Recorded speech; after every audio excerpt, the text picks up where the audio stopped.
Good evening, everyone, and welcome to our webinar celebrating the 2025 Information Book Award shortlist.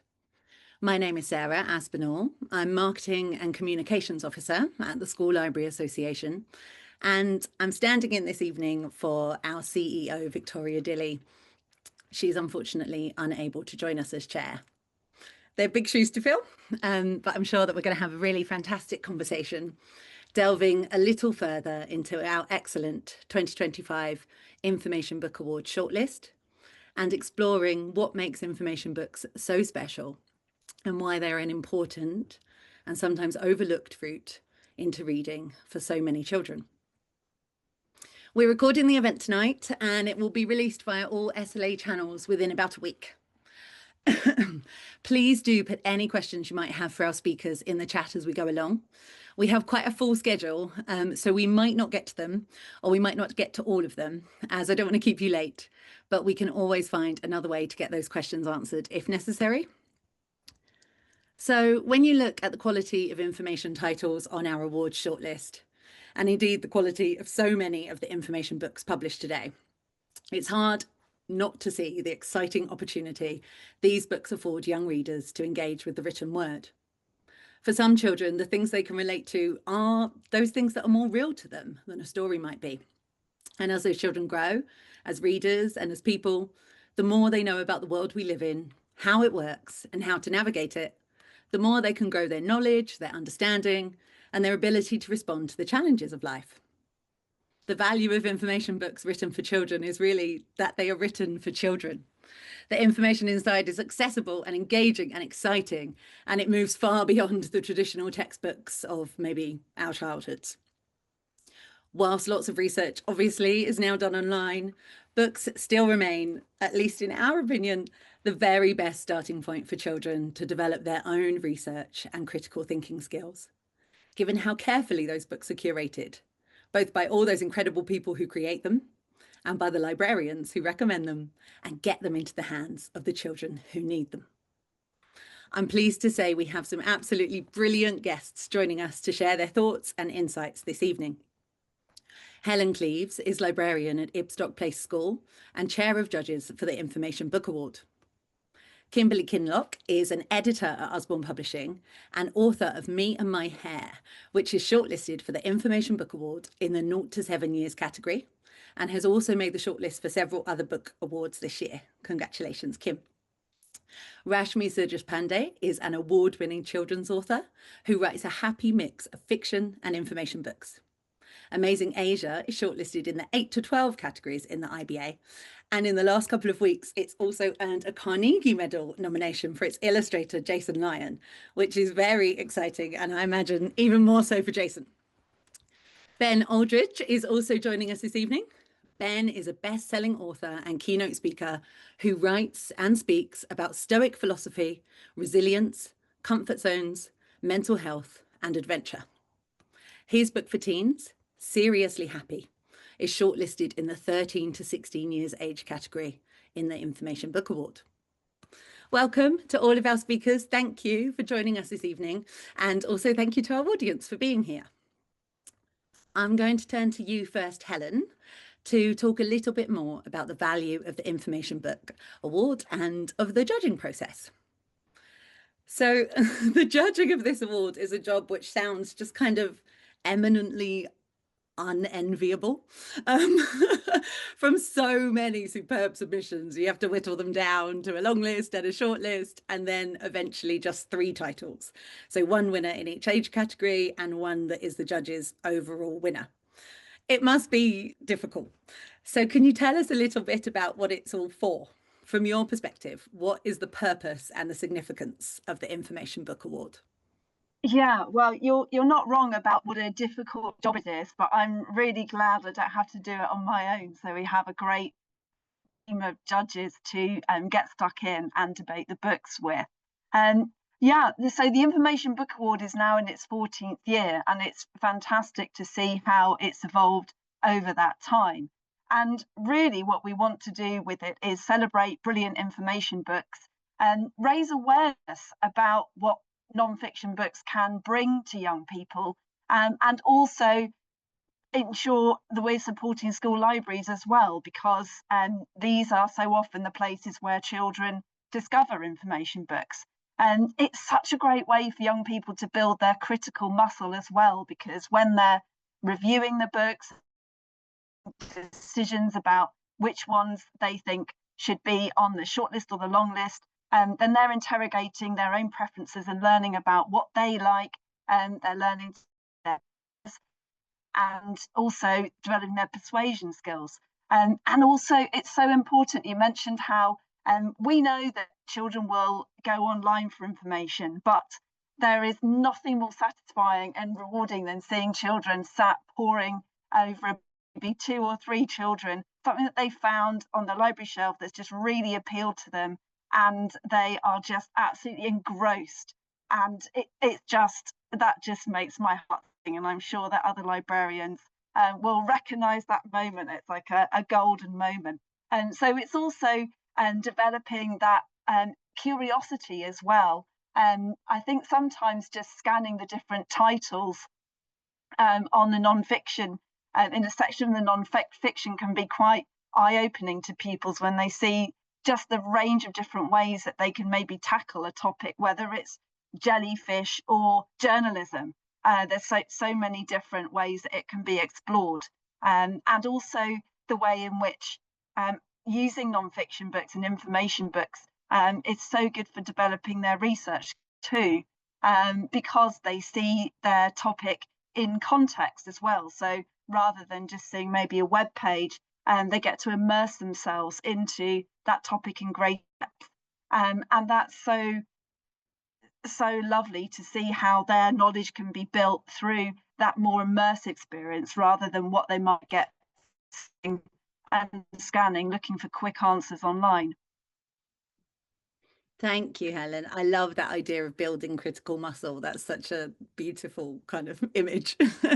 Of course, as well, there's not that many awards which actually celebrate information books like these. So it's kind of all the more important that we continue to do it and provide that opportunity for schools and school libraries and school librarians to use it to boost that kind of engagement that you're talking about, which is kind of all important. So I mentioned before the difficulty of choosing the award winners, but you obviously have criteria and things that you're looking for when you're judging. So I wondered if you could tell us what makes an outstanding information book for young readers, in your really expert opinion. Yeah, wow. I mean, you just have to look at the shortlist to see what a fantastic range of books there are, different formats. And so there definitely isn't a formula. But I think it's fair to say that what we're looking for is, does the book really have that wow factor? Is it a book that we can't wait to put into the hands of a child in our school? Is it a book that we think is going to really, it's going to stand the test of time? And sometimes it might be a book that is filling a gap that we have been crying out for, some information on that topic, and it's just exactly what we need at the right time. So there are so many different reasons that a book might be outstanding, but I think really it's that wow factor. Is it memorable? Are we so excited about giving it to a child? And is it on a topic that we feel really needs to be represented on the shelf?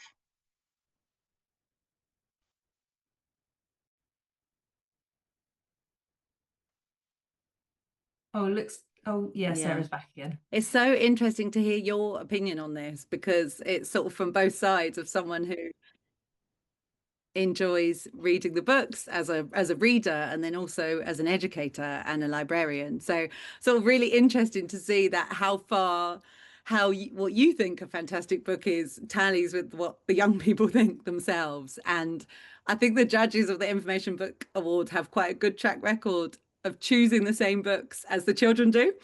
So there's the judges' winners, and then there's the children's choice. Last year, I think there was some discrepancy, but historically, I think you often land on the same titles. So you've obviously got a really clear idea of what young people want. So thinking about this year's judging process, but without giving it anything away, if you can, did you have any highlight moments or any challenges from the experience? And were there any sort of standout titles or features in particular books that really impressed you? And yeah, this year, it's amazing how each year the selection seems to get better and better, and it makes the judging more and more challenging. And it's just one thing that really stands out for me this year was there seemed to be so much joy amongst the selection of books that we had. I think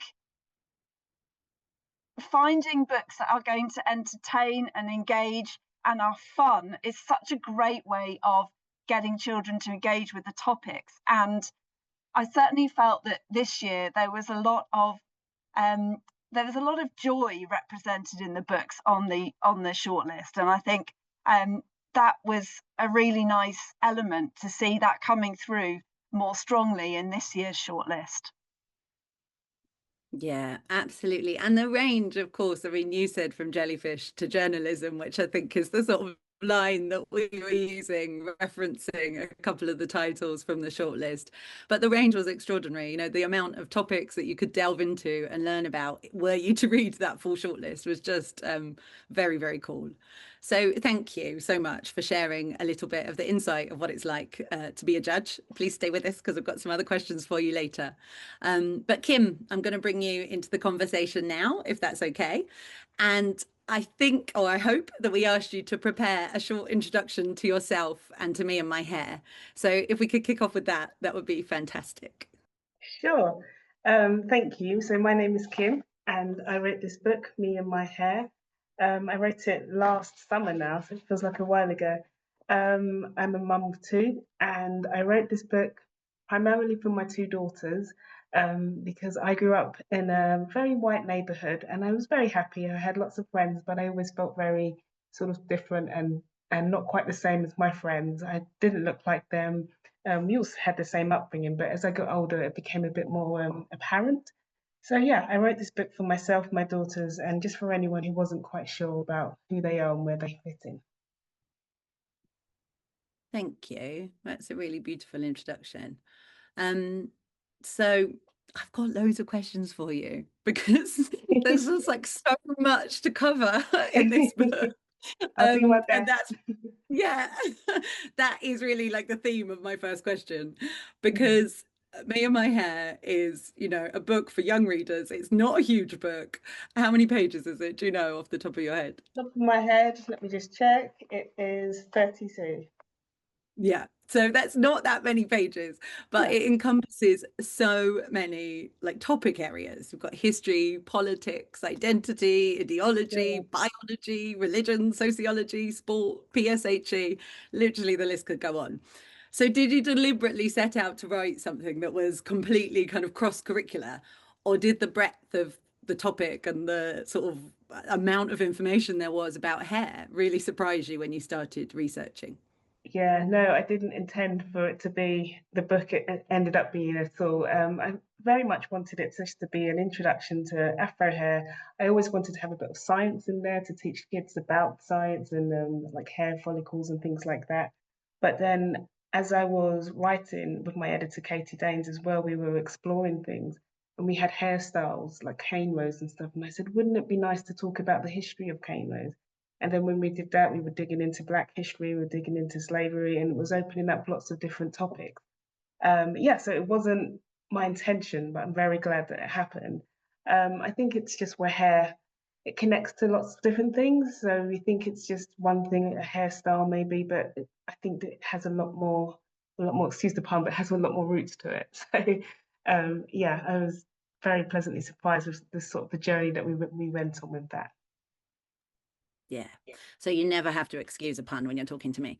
But it is really fascinating to hear that journey that you go on. So from the initial concept and having an idea of something that you wanted to write because of your own journey and your children, and then sort of realizing that you'd unlocked all of these subject Exactly, areas yeah. and the depth of the research, presumably, that you had to do, and the sort of fact-finding mission that you had to go on. For sure, So, yeah. yeah. So kind of drawing on that thread, from Ginger Spice to Jasmine, from the recent Great British Bake Off, our hair or our hair loss can become a huge part of our identities. It can be a really strong part of who we are and how we see ourselves. So I was going to say the eagle-eyed among you may have noticed that I have quite a lot of hair. And I really, really remember one of my very first bosses at, I think, my first proper job in London, pulling me to one side and asking me to make sure I tidied away my hair before an external presentation that we were doing, to sort of make sure that I didn't look unprofessional. And I was in my early 20s, I suppose. That was my first experience of sort of this idea that curly hair was in and of itself unprofessional or unwieldy. And I know, obviously, now that that sort of hair discrimination can be so much worse than that and so much more prevalent, and particularly for people with Afro textured hair. So me and my hair like tackles this, despite the really young readership. You build out this notion of cultural identity, of history, of friendship, of empathy. And you do talk about Black history. And as you mentioned, you talk about really serious topics like slavery, all through the lens of hair. Do you think the sort of universal nature of the topic made it easier to tackle those things because you were talking about something that children do already know about because they have it on there? Yeah, I mean, 100%. I think it gave us something to leapfrog from. So it wasn't like a history book and you're going straight into the deepest topics that you're ever going to find. It was just something like, did you know the hair on your head started like this? And that people who used to have similar hair like yours, they used to plait it this way. And they did this because in certain times, etc., etc. So we didn't want to patronize them. You never want to talk down to them, but it's something that they can recognize. And I found that when I went to schools and I was talking to children of all different ethnicities as well, you could see them sitting there thinking, "Wow, this is my hair," and it was so lovely to see. Yeah, so it's nice to have something that's so universal, and even if you hadn't really thought about your hair, or if you just thought it was something on the top of your head and you don't do anything to your hair, that's still a part of you, and it still has its own story. So yeah, it was nice to find something that I don't know that all children can relate to. Yeah, I really liked the thing that you say, I think, in the sort of promo video for the book, where you talk about one of the characters or children that you reference in the book, say he doesn't really think about his hair, which is a form Yeah. of self-expression in and of itself. But I liked mean, that. It is. It's how kids express themselves, whether they're saying "I love my hair" or "I don't think about my hair." That's still your thought. That's you. So yeah, it's something Yeah. you can be proud of. And I think what you said is so true because, well, like, we've all been in situations with our children where they ask questions about people's appearances, either, in a way that's okay or in a way that's like desperately embarrassing, right? Yeah. And why doesn't that man have any hair? What's it? And they ask those questions anyway. So I think what you've captured in this book that's so clever is you've turned that natural curiosity about something they're definitely seeing and experiencing into a way to really sort of teach and educate, which is exactly what I hope so. Thank you. yeah. So another thing that kind of helps young readers engage with this title is obviously the illustrations. They are joyful, right? They're so engaging, the little doodly ones and then the more complex ones. And the book also includes lots of like back and forth, so questions and answers, and it all kind of makes the subject matter become more and more accessible. How did you balance a sense of informing with this sort of joy and fun that comes across so clearly in the book?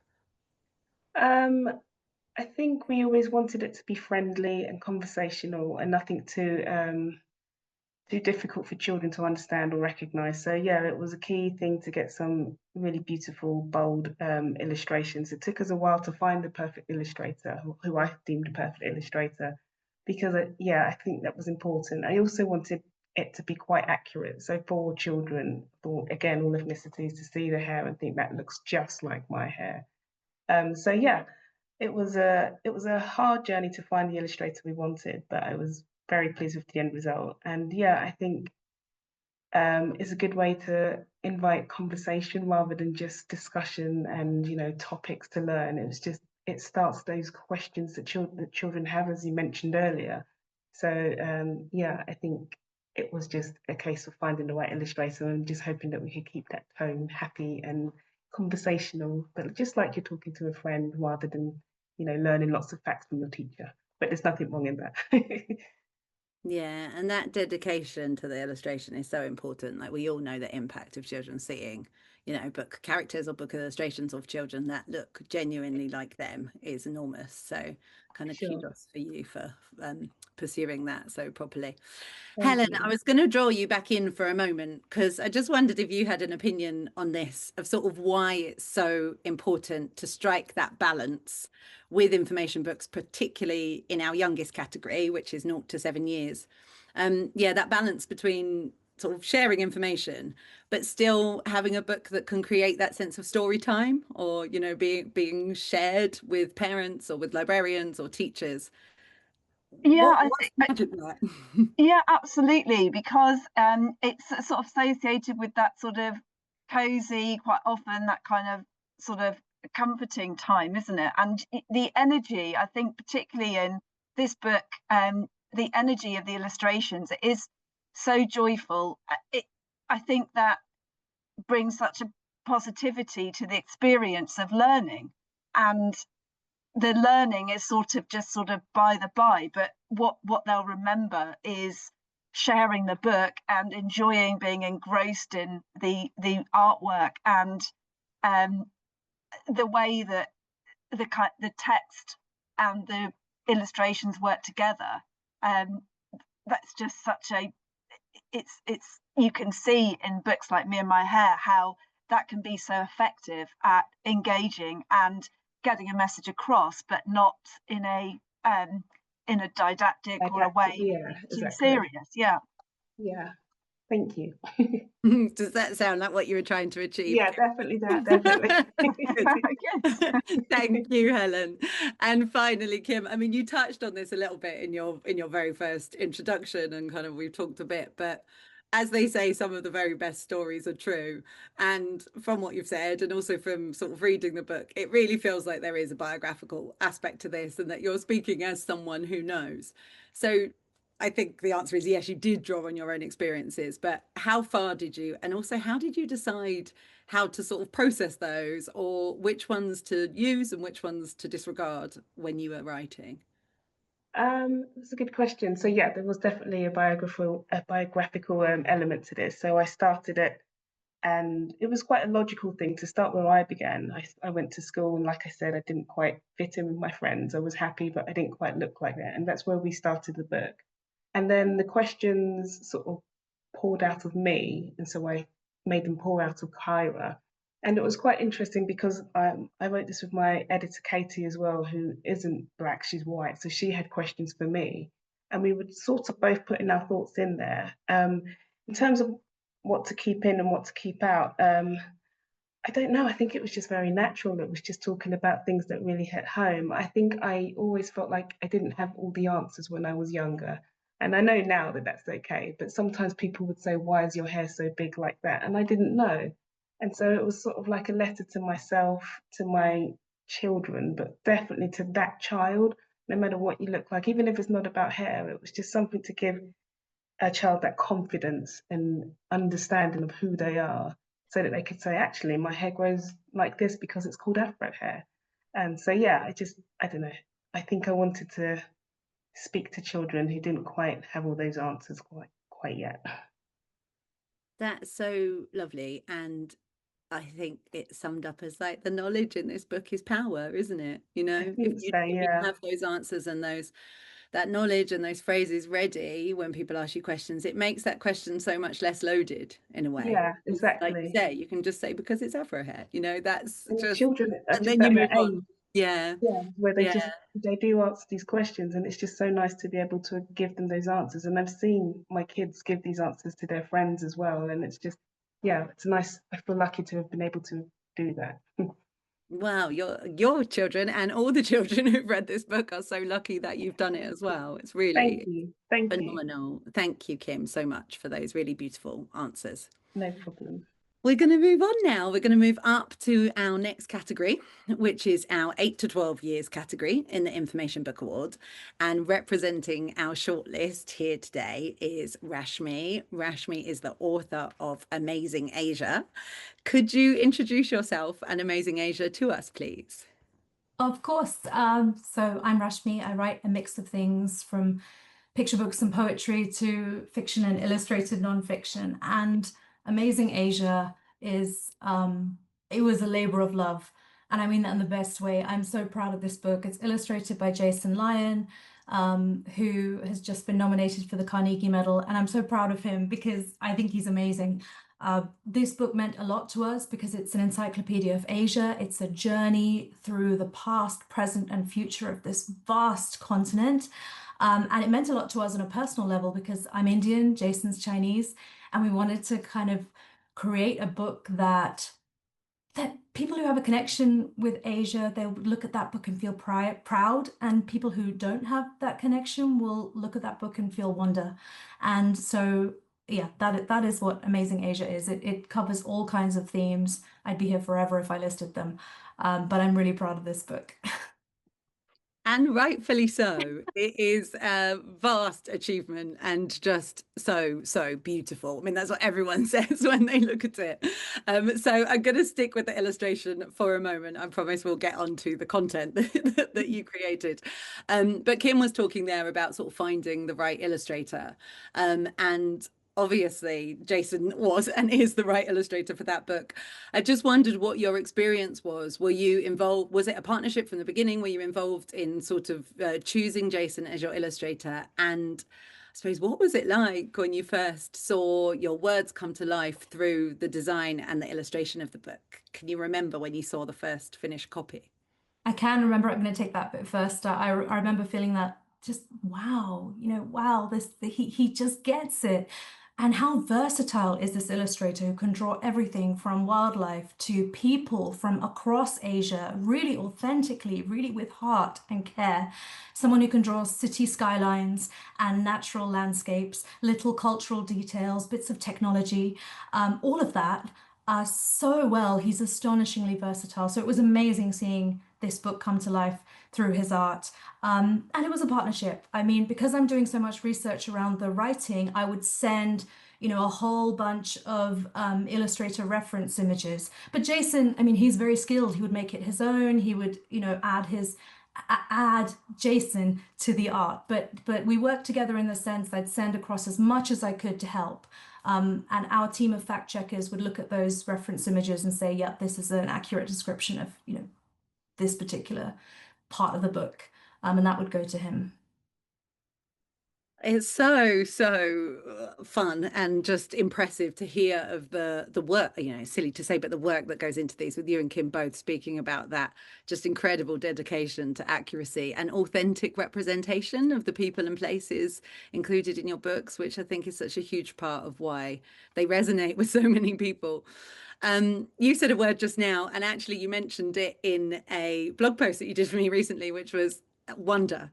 You said you could remember the sense of wonder that you got from sort of reading information books as a child. And I bet that opening Amazing Asia for the first time just filled you with that, right? It is such a sort of literally wonderful book.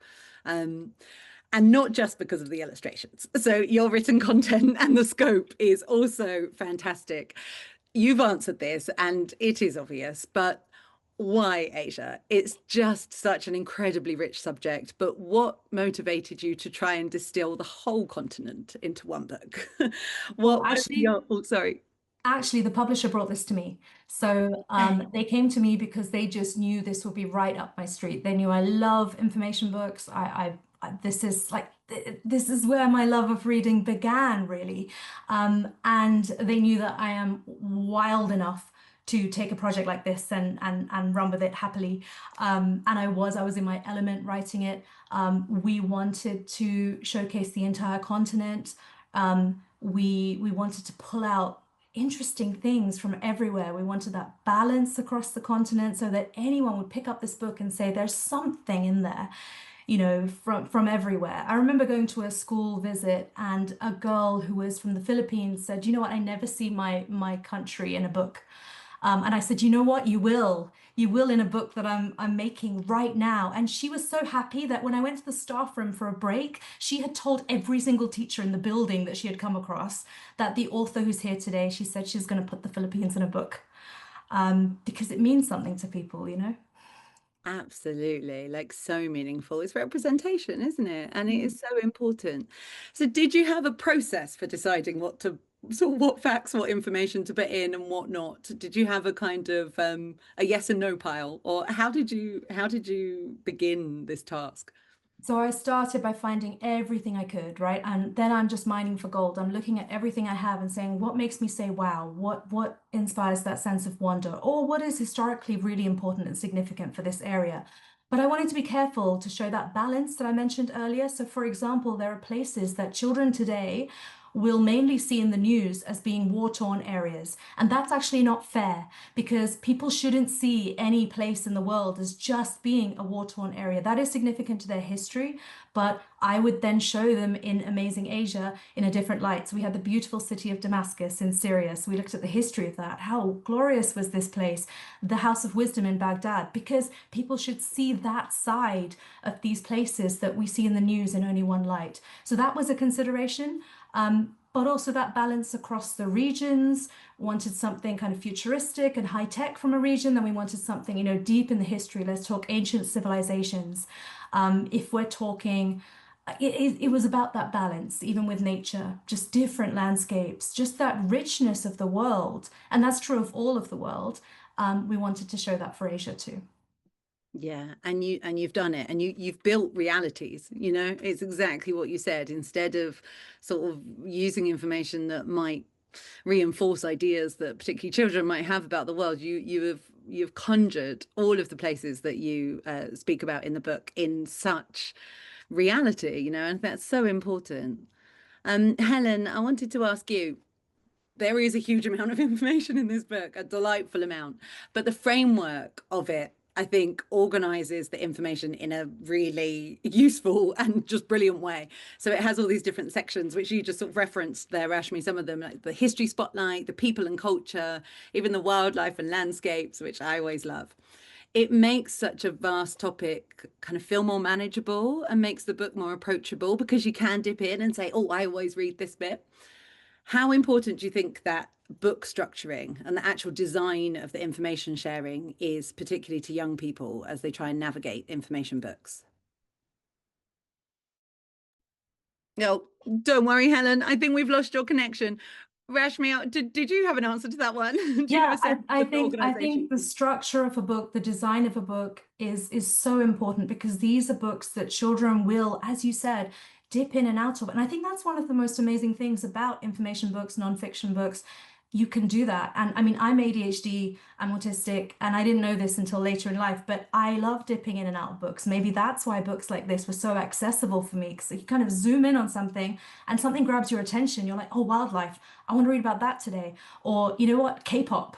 And it's like you're there, and you can do that, and that's okay. And even with sharing books, it's so light touch. There's not the commitment of kind of reading a massive novel start to finish. That's not for everyone. That can feel like a mountain to climb. Whereas sharing a spread, I hear about children looking at this book together, and they're just looking at a part of it. But that's amazing. They don't need to read it cover to cover. And that structuring lets them navigate that and jump straight to the bits that matter to them or that pull them in. And that's a wonderful thing to embrace. And designers have a lot to contribute here, and editors, like the whole team. There's such a massive village behind every book. Massive appreciation to all of them for making those books that readers can just lose themselves in. Yeah, absolutely. And thank you for jumping in there. It's so true. The sort of fear that is sometimes attached to a book, especially if the person who gives it to you is, you know, a parent or a teacher or a librarian who you might want to impress. And then you go home and you feel that you need to read this whole book, you know, and finish it and cover to cover, which just is not how children love to read. So that ease with which you've, you know, allowed children and young people to just dip in and pick out what they're interested in is amazing. I reckon you've had a lot of checkouts based on the K-pop index over the last 6 months. That was very, very smart. So finally, Rashmi, I think, again, I might know some of the answer to this question because it's something we've sort of spoken about briefly before, but what is it that you want to instill in young people who read this book? What would you like a child to go away with if they've read it cover to cover, or if they've just dipped in and shared a couple of spreads with a friend at break time?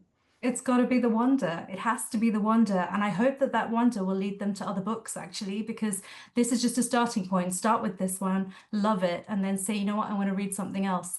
And that has been the most amazing feedback I've had about this book, where people start here and they want to go off and discover other books. That's a beautiful gateway.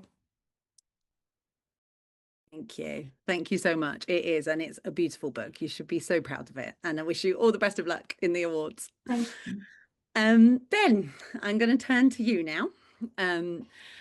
Ben, Seriously Happy, I think, contributes quite a lot to this consideration of information books as books that can have an impact on how children feel.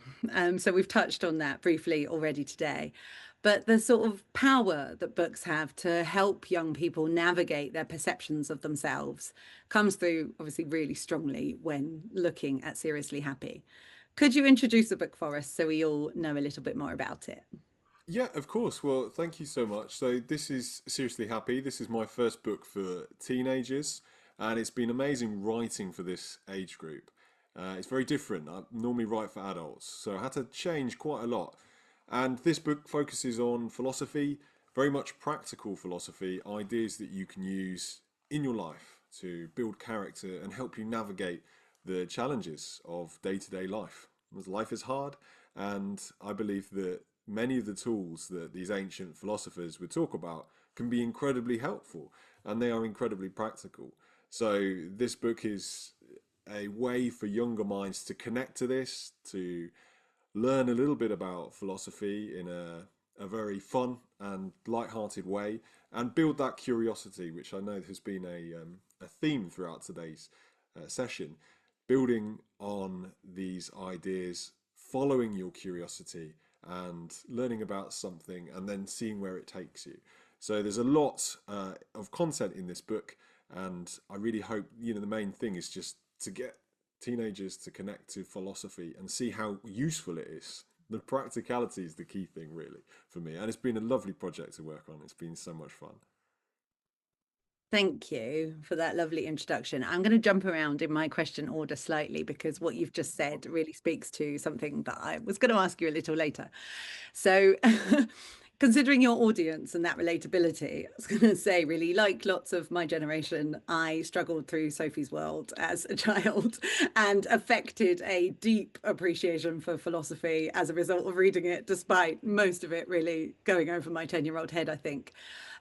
But Seriously Happy, I mean, it is genuinely accessible. So what was your process in taking what could be seen as something quite esoteric, pretty complex ancient philosophy, and distilling it in such a way that a teenager from today could sort of genuinely engage with it and use it in their lives?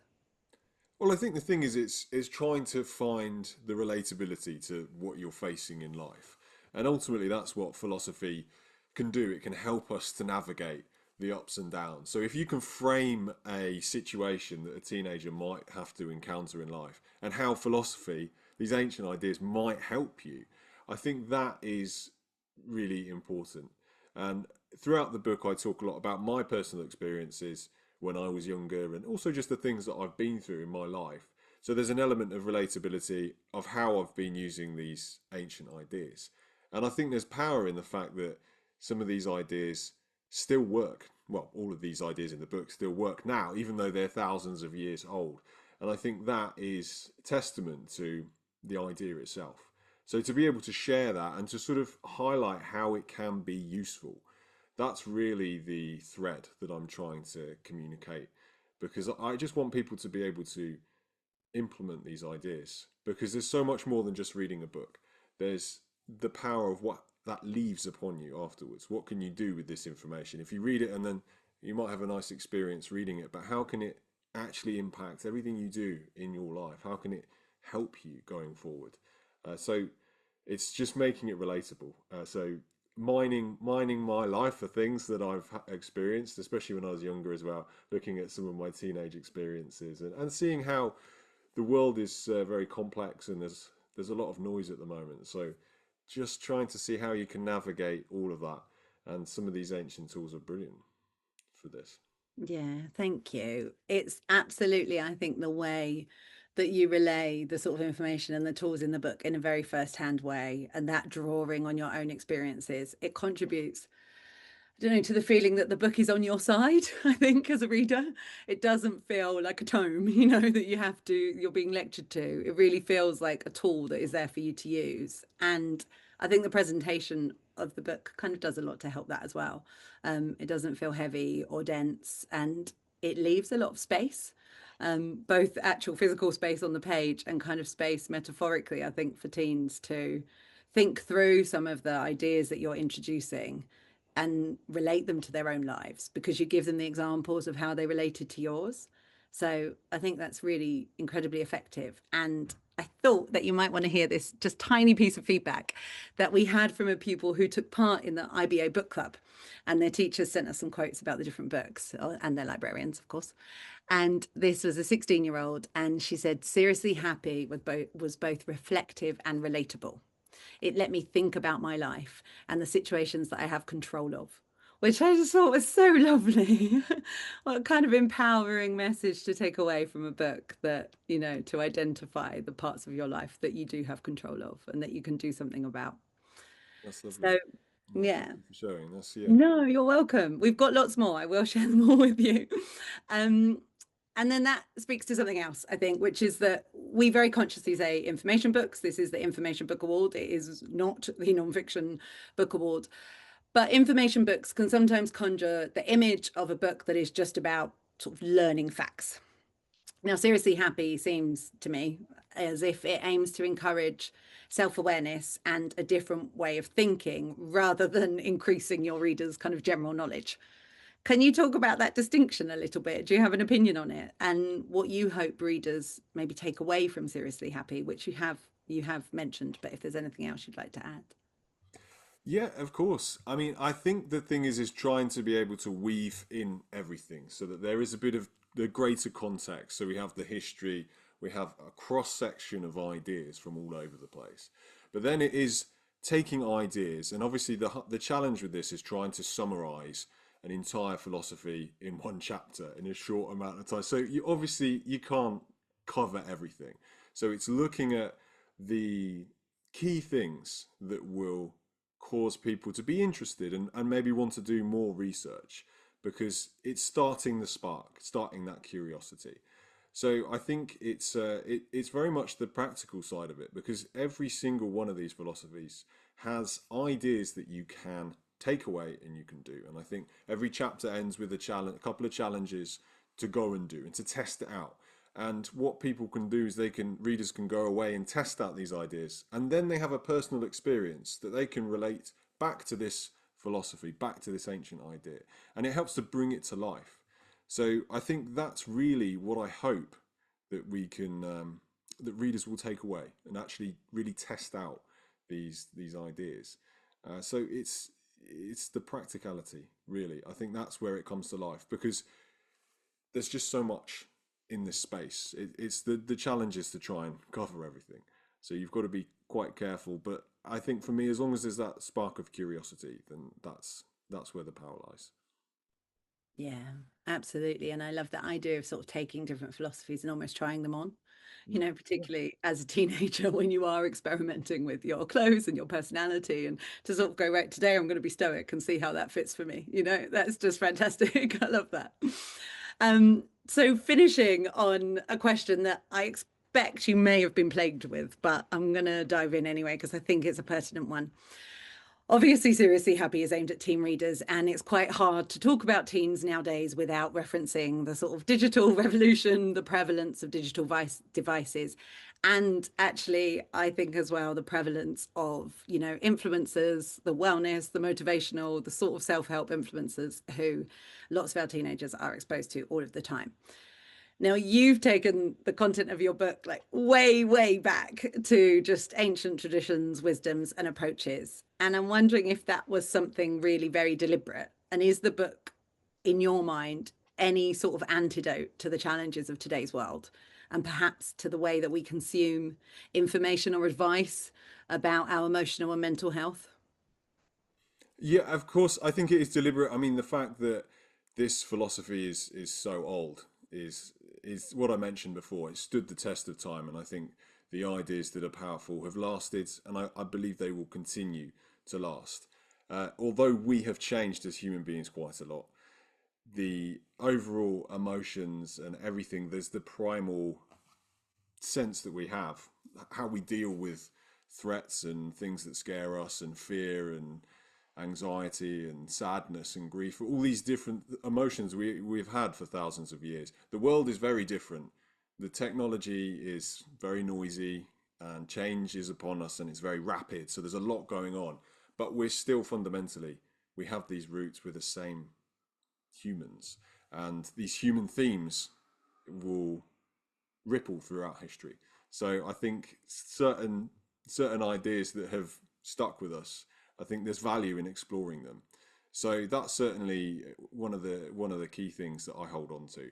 And personally, having seen how great these ideas have been in my life, I think that's something that I've wanted to share as well, to be able to show that to readers. And I do hope that connecting to these ideas that encourage, some of them encourage stillness and self-reflection, that, you know, some of them directly encourage people to take a break from technology as well, and to be conscious of what tech can do to the mind, and just having that sort of digital detox, and talk about Epicurus and some of the things that, you know, they would sort of isolate themselves from society a little bit, to be able to cut the noise away. So we can kind of connect to that ancient idea in a very tangible way in the modern world, by disconnecting from the kind of tech noise. So I think as a teenager, obviously there's a lot going on. So I definitely think that these ideas will help. And yes, it has been a very deliberate choice to look at these older ideas. Yeah, and a valiant one, I think. And there are so many kind of parallels, aren't there? The shadows on the cave, you know, that is the social media life, you know, it isn't real, and yet we can be sucked into it. And that sort of grounding and that ancient wisdom, yeah, it has a real slowness and stillness about it, which I think is much needed, really. So thank you. Thank you, all of you authors, for joining us. It's been an absolute pleasure to speak with you. There has been a thread of care for your readers that has run through all of these conversations, which I think is just so inspiring to hear. The consideration and the deliberateness and the thoughtfulness that has gone into all of the books we've spoken about tonight is so evident.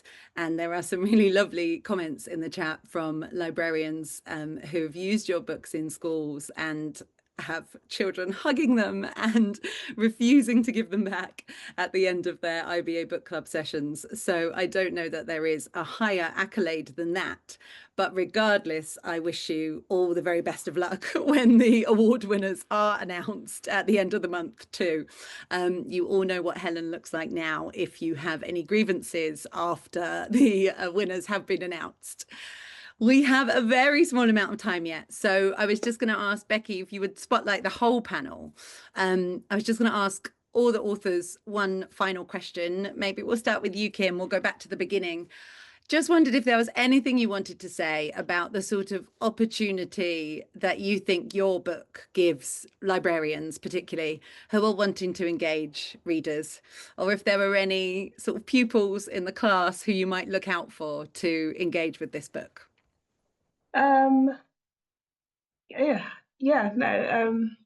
I'd say my book is for everybody. I keep saying that. I know that it's got a strong lead with a Black character, but it is for everybody.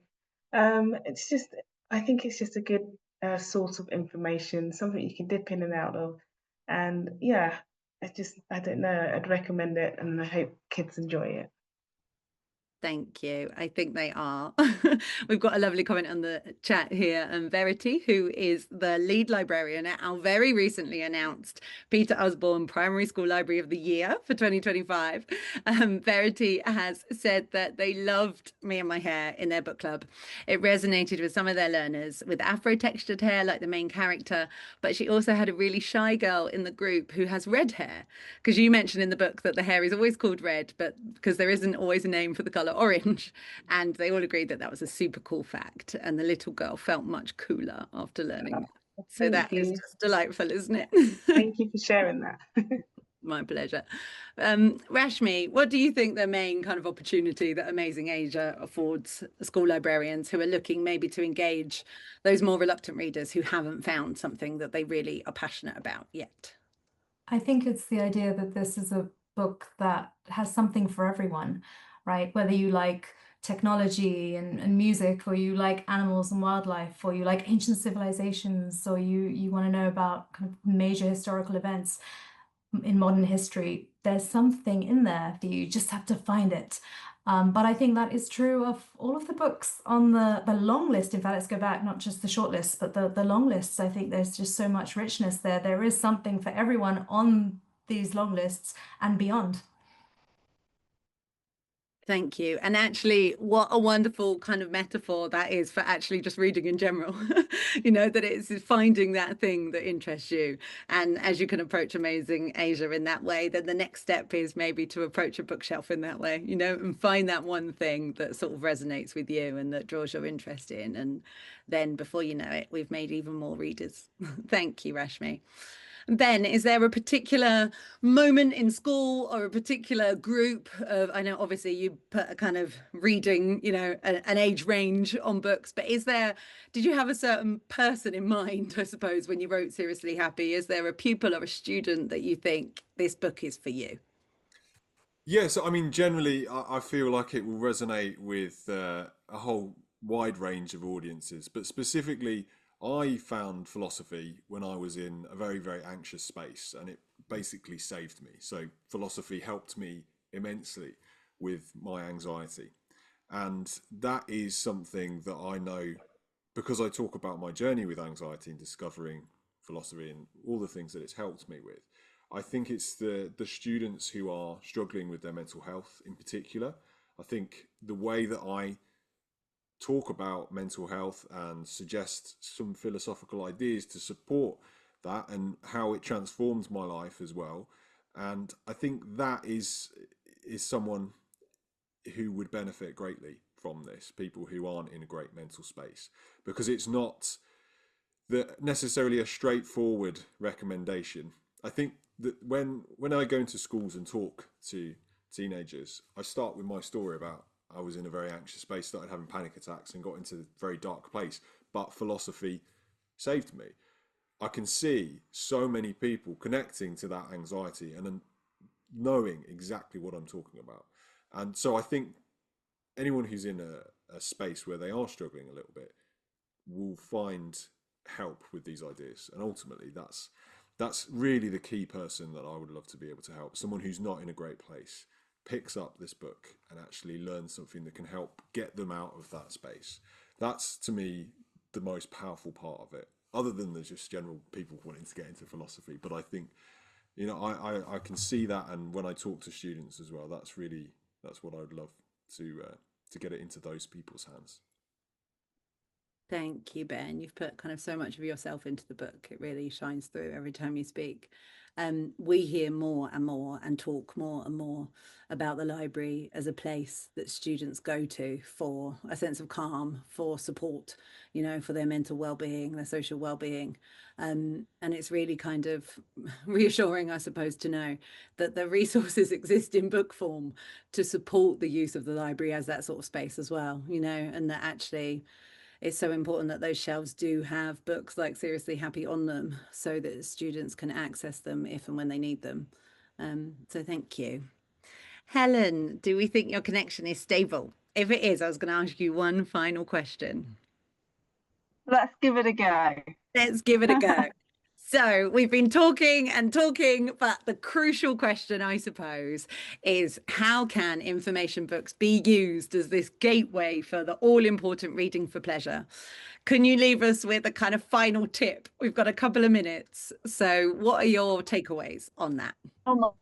Well, they are so brilliant for the children who are less keen on reading, the self-declared non-readers, because if they can find something, and just looking, as we said, at the shortlist or fell into the long list, there are so many different topics covered, and children will be interested in something. So it's finding what that topic is. Maybe it's skateboarding, maybe it's sustainability, and then they get reading by stealth.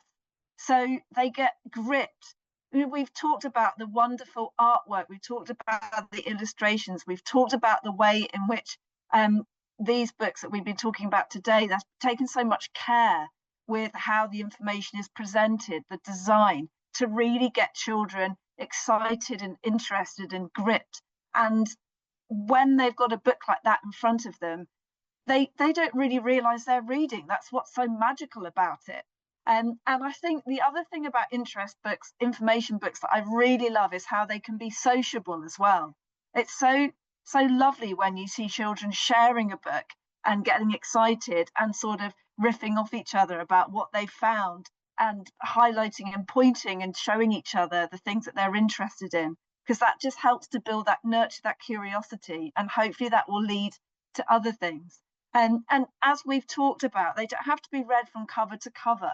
So children with maybe shorter attention spans, or who find the idea of reading a fiction book quite daunting, and information books are so great because they can just dip in and out. They can, as Rashmi said, they can find the section that really speaks to them, whether it's wildlife or history, whatever it is, and go to that and really immerse themselves in that section, and then they can come back to something else. But they don't need to perhaps feel that overwhelm that they may find with when they think of reading for pleasure. So that's why information books are such a great gateway. They're just fantastic. Thank you, Helen. Thank you so much. I don't know that there is a better note to leave on than that. So we will finish here, and do everybody look out for the news on the 27th of November about this year's winners for the Information Book Award. But all of the titles on the shortlist, and indeed the long list, are well worth exploring. So don't wait to hear about the winners. Do dive into those, and you can find them all on the SLA website. So thank you once again to our fantastic panel for making the time to be here tonight and to share a little bit more of the process that went into your phenomenal books with us. We really appreciate it. Thanks, everyone. Thank you. Thank you.